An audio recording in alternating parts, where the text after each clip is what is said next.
Republican Senator Roger Marshall of Kansas. Senator, thank you for being here. Before we get to the big week of work that you have ahead for yourself, the president cashiered a bunch of the inspectors general who the Senate relies on for providing information to give oversight. There's some uncertainty about what's going on here. Are you comfortable with the move? So absolutely. I think first of all, remind everybody President Reagan did basically the same thing. Look, these inspector generals have lost their way. And this is part of President Trump's promises made, promises kept. He said he was going to drain the swamp. Over the past several years, record amounts of improper payments from the federal government, $250 billion of improper payments. The inspector generals have turned from a watchdog into somebody who's protecting the agency. So he's cleaning house, he's starting over, and I think it's a great move. And you're content that you'll get independent, fair-minded inspectors general to replace them? Yeah, so there's no doubt there are some really good people there. Right. But I think when you sit there and try to sort out the good guys from the bad guys, sometimes you have to let them all go. And then like President Reagan, maybe you rehire some of them as well. But we'll get the reports eventually. But we need people working for the American people, not for the agency. Okay. In a very unusual move, the president's pick to lead the health department, Robert F. Kennedy Jr., is going to have two confirmation hearings.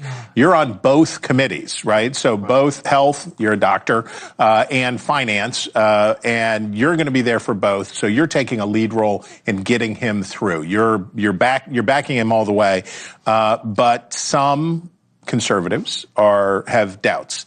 I want you to see what. This is what former Vice President Mike Pence said. On behalf of tens of millions of pro-life Americans, I respectfully urge Senate Republicans to reject this nomination and give the American people a leader who will respect the sanctity of life. As Secretary of Health and Human Services, you're staunchly pro-life, right. And HHS has jurisdiction over a bunch of this stuff. Healthcare services, funding, enforcement of laws, conscience exemptions, and all that stuff. Are you content, as a pro-life conservative yourself, that he, a staunch pro-choice kind of guy, is going to do a good job? I am. I think Bobby has made it very clear that his policies are the president's policies. And the president has outlined this. Again, promises made, promises kept. He did several things for pro-life already. I think that Bobby will follow the president's lead on this. And this is mostly a state issue now. And where there's opportunity for the federal government to be more pro-life, we will be. Okay, speaking of state issues, no state has more agriculture issues than Kansas, right? And one of the other things that Kennedy has taken flack over is there's a lot that he wants to do with our food supply. Talks about food additives, pesticides, seed oils, processed foods, and all of that stuff, all of which have implications for the farmers in your state. What do you tell them if they say that they're concerned that he's going to affect their livelihoods? Look, farmers and ranchers, just like Bobby Kennedy and myself, want America to be healthy again, and they're all in. I think that Bobby would share with you is that farmers and ranchers are indeed the heroes. I think that Bobby recognizes that 90% of rural America supported President Trump. Every time I see President Trump, the first thing he asks me is, Roger, how are your farmers and ranchers doing? What I need my farmers and ranchers to do is to tell our story. We're already doing so many of the things that Bobby is talking about. Precision agriculture is not a dream anymore, that we are growing more with less. We're growing more food with less fertilizers, with less pesticides.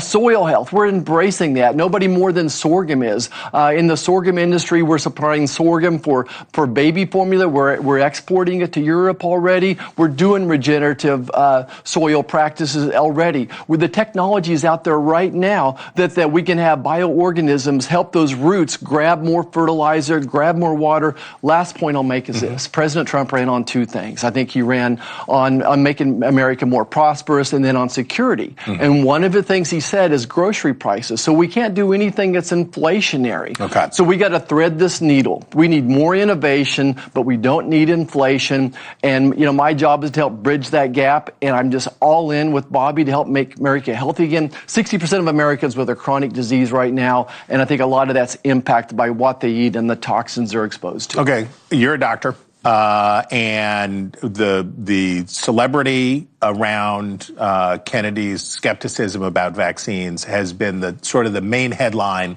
that a lot of people have taken away from his extraordinary run for president. The amount of support that he garnered, did all of that stuff, but it's come at a cost. Here's what your colleague Mitch McConnell had to say.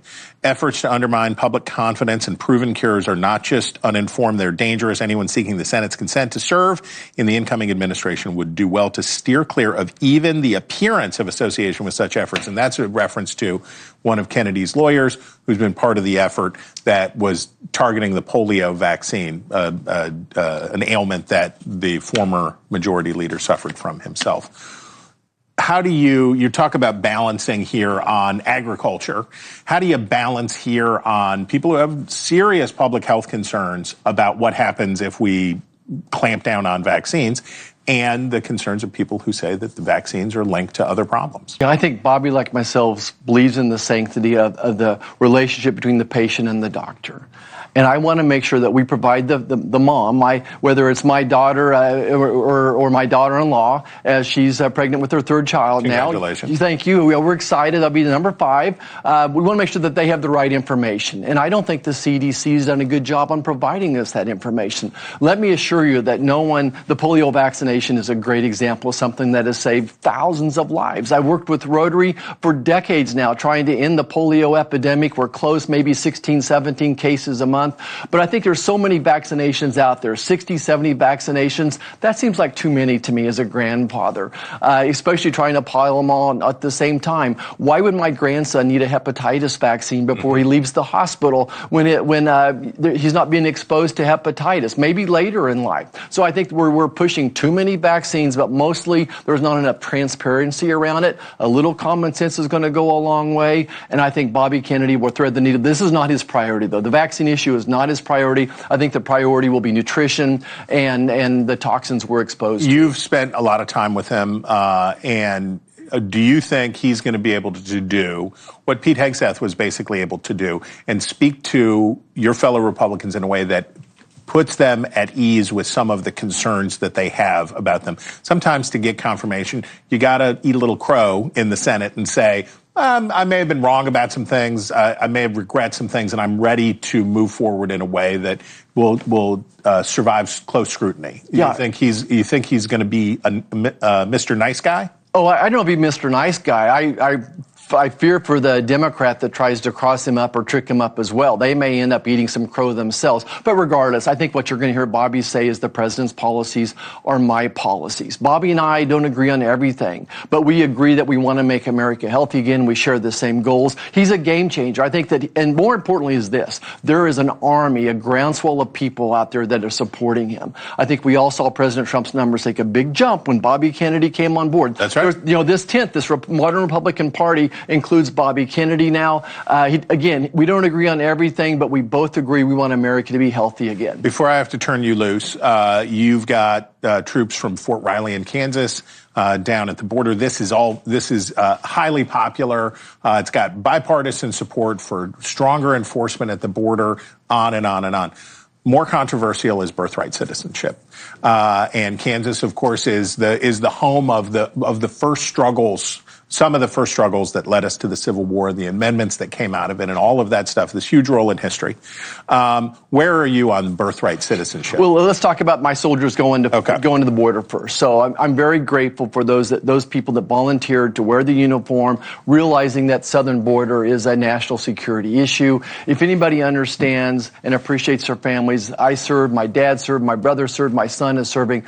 I appreciate them. And some 300 soldiers are going to be going to that border. But what I'm upset about is this summer, 3,000 soldiers from Fort Riley are going to Europe. Next year, another 5,000 soldiers from Fort Riley going to Europe. Why do we need 100,000 soldiers from the United States in Europe? Okay, but I have to go. Birthright citizenship. Birthright. What do you say?